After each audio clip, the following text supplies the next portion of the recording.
Thank you, Mr. Chairman, and again, Attorney General Garland. Thank you for your time and your patience with us and the votes. Hey, I just want to touch base. We're having a hard time in LA County right now. We talked about the rising crime rates nationally, but in California, specifically in LA, we're seeing homicides up 12%, property crimes up 4%, violent crimes up, shootings up 9%.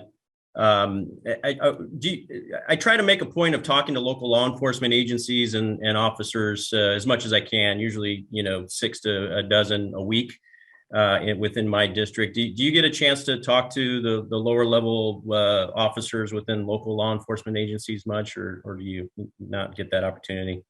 I do, and since you and I last spoke at our last hearing, I've visited every U.S. Attorney district in California, including Los Awesome. Angeles. And every time I go, I insist not just talking to the U.S. attorneys, but to talk to, and not just FBI, DEA, marshals, and ATF, but all the local police departments and sheriff departments, because fantastic. Thank you for doing that. I think that's very important, obviously, to get the pulse on the ground. In LA specifically, we're dealing with what is looking like almost irreparable damage from this defund the police movement. The sheriff's LAPD were in fact defunded to the tune of $100 million or so. Much of that has not come back. The Board of Supervisors has put in place hiring freezes.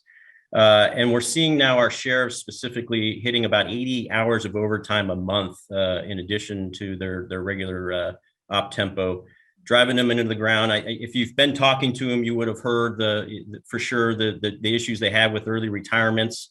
I know Chairman Cartwright, you mentioned frustration with hiring and how hard it's been to bring people into law enforcement and the prisons. I don't think it's cosmic. I don't think it's a mystery. We've mistreated law enforcement over the last couple of years, and we've disincentivized them to stay on the force. We've disincentivized new recruits to come onto the force, and now we have massive retention and recruitment challenges being realized in these major cities. I think this is the source of the crime problems that we referenced. We need to reverse this cultural trend of defunding the police and instead defend the police and back our blue, while holding the bad apples accountable, obviously, and we need to double down on that. In LA County, we also have this problem with our DA, this guy named Gascon. He's behaving like the Penguin from Gotham City almost in Batman movies. He's almost enabling the bad guys to get away. He's choosing not to prosecute. He's choosing not to apply enhancements. And so I would encourage you to look at what's going on in LA. He needs to be reprimanded and anything within your control to help us within that realm. But I do want to touch on this overtime problem. We had an issue with illegal marijuana grows being led by the cartels with indentured servants, people who were smuggled across the border, manning these illegal marijuana fields in my district. You were very intimate with it. I want to thank you, first of all. Actually, we had a 3 levels of government cooperative engagement to help us eradicate as much as we can in LA County this illegal marijuana operation. One of the challenges we ran into, though, is at the federal level, there's a stipulation that says local law enforcement can't charge more than $19,000 a year of overtime to the federal grant buckets of money, right? And I think you're familiar with this. We did ask DOJ specifically through the Organized Crime Drug Enforcement Task Force Office for relief on that, because what we have in LA, besides a lot of folks hitting this overtime, is massive inflation. We're losing folks. So what was happening is these sheriffs would hit this $19,000 a year cap of overtime, and then they would be rotated out of the marijuana eradication team. We would lose that subject matter expertise and someone who had learned a lesson, valuable lessons over the last year, because they simply hit this artificial cap. It is an artificial and kind of a capricious cap being applied by the federal government.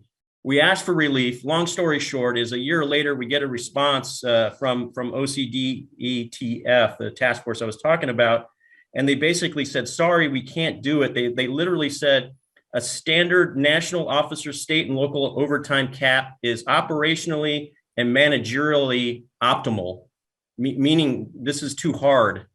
I implore you, sir, please help us remove this artificial cap. In LA, $19,000 a year doesn't do anything. We're short on cops. We're not short on crime. We have really major and serious problems with rising violent crime rates. We need to enable our officers. You don't support defund the police, right?